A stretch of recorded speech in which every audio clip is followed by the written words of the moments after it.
Бұл Санторам. Біздің нумеро. Бетте әжім көбейіп, онымен күресіп жүрсіз бе?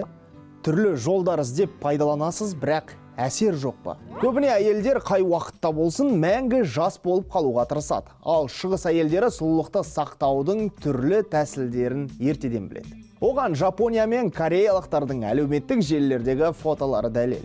Маман Бақытгүл Оғзанова Жапония тарихына үңілуге шақырады. Кобидо әдісі деген бар. Бұл массажды ертеде императрицалар жасатқан екен. 1472 жылдан бері қолданылып келеді. Жапония әйелдерінің жас көріну себебі осы дейді. Кобидоның ерекшеліктері де бар. Бетті ұру, сипау, уқалау, шымшу арқылы жасалады. Бетті ұру дегеннен шошып кеттіңіз бе? Маман жастықты сақтаудың басқа 3 тәсілін айтады. Қыздар күн сайын өз бетіне массаж жасағаны дұрыс. Екіншісі, дұрыс тамақтанып ұйқыны қандыру керек.